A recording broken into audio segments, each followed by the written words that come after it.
Today is a great day because I have the chance to speak with Doug Hall and ask him 3 questions about how he guides business owners and their team to work together in the same direction and allow owners to increase business profit and have more control over their lives.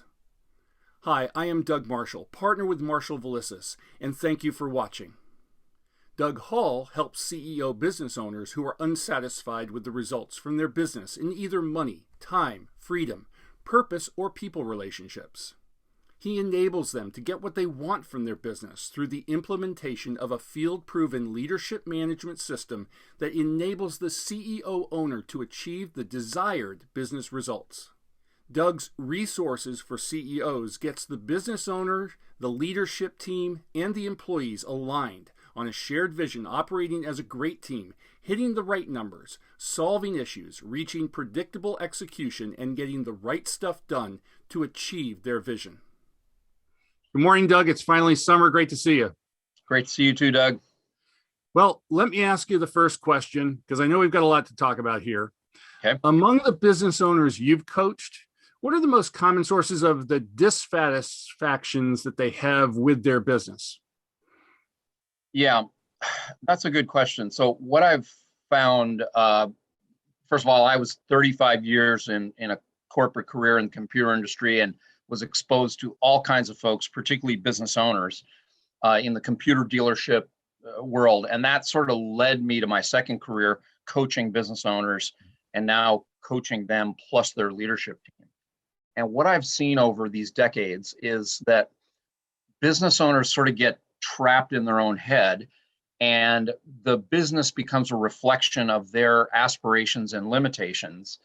And some of them become actively unsatisfied. We could say dissatisfied, negative, or just they aspire to get bigger, like to scale up or conquer new worlds or whatever their ambition is. And what they'll find is that maybe the way they're doing things doesn't work as well anymore. In other words, kind of like what Marshall Goldsmith says, what got you here won't get you there. So I come in usually by an introduction from somebody who recognizes the business owners a little frustrated or just really ambitious, and they hear about this thing of improving the effectiveness of the leadership team and to help the owner get out of their own head and scale up. So that's usually where I get most involved and where I can literally help. Great. So what is your general prescription for business owners to improve things? Yeah, so the interesting thing is that the study of entrepreneurism goes back many years. It's kind of hard to tell when the word entrepreneur was coined, but let's just say anybody that starts a business or buys a business and is on their own and is not dependent on a paycheck is a form of an entrepreneur. You know, they're self-employed, they have a team of people. What I find is that over time, business owners come to realize that their way of running the business in their head may be limiting them, and their own time and attention to the business is probably limiting them. So when they are not satisfied with those limitations, they start asking the questions and talking around, and their ears open up to their CEO colleagues or business owner colleagues around them who say, well, I got help by doing this. And what I find is that getting help improving that always goes back to improving the way they run the business, the way they do leadership, planning, goal setting, teamwork, accountability, execution. In other words, managing, sort of leading the business and managing the business. And business owners just do this naturally, intuitively. But what they realize is that they're kind of self-limiting. Maybe they get to 10 employees and they just can't grow past 10 employees. So what I help them do is break free of that by upgrading what's in their head and bringing a better, improved operating system in for leadership, planning, management, accountability, and help them get a real team of leaders up and running, not just supervisors, but a real leadership team. So I think the number one key to unlocking business value is getting a real leadership team so the owner can delegate more, still have peace of mind, and elevate themselves to do what they can do. And part of that, Doug, is just more free time. I mean, a lot of business owners in their 50s are like, geez, I got a great business, but I don't have any free time. So I'd say that goes back to question number one, more free time, more smart people underneath you that can run the business, that allows it to grow. And I've seen it work countless times. I love the idea of getting more free time, obviously, but I even more love the idea of implementing an operating system, and we've talked about that before. So, what are the specific actions that lead to the improvements that you're shooting for here? Yeah, so I have studied this now for about 5 years, this notion of what's a business operating system, what's out there. There's a bunch of authors that we're familiar with, like Michael Gerber with E-Myth, Vern Harnish with the Rockefeller Habits, Patrick Lencioni with Five Dysfunctions of a Team, Jim Collins with Good to Great, Built to Last, Beyond Entrepreneurship. Those are just a handful of authors that have kind of put these thoughts together. And what I've sort of studied and gleaned from these guys is that there's 8 key drivers for success. The first thing is you got to have a solid strategy. That means your product, your market, there's a fit, there's demand for what you do. Maybe you're not getting leads automatically, but you got a solid product service strategy in the market, in a good market. Second thing is you got to have a shared vision.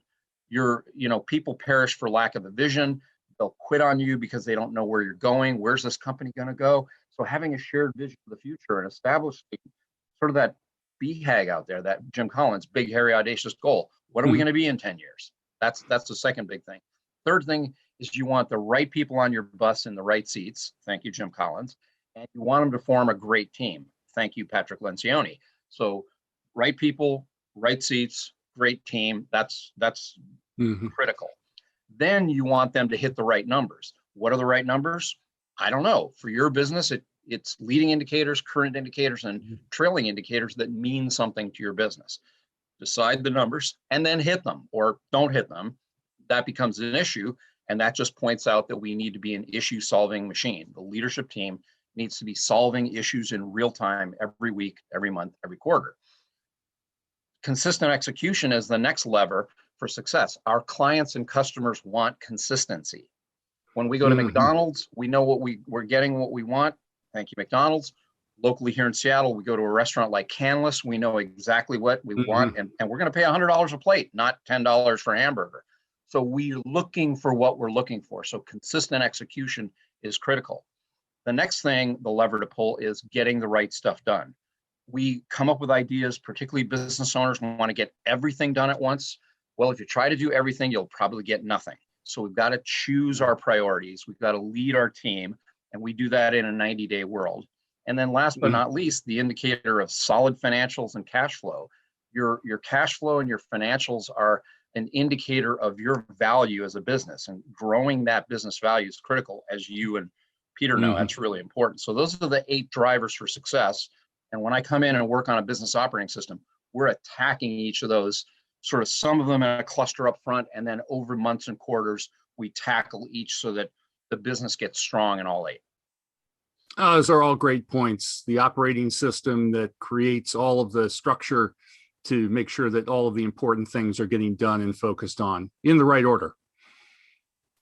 Yeah, and I'd say, I have a prescription for folks, but I come in and meet the client where they are. I mean, some people may have any one of those 8 areas may create more pain right now than others, and I've got some flexibility to tune the implementation of the system to address those pain points. So that's another thing. It isn't just a cookie cutter approach.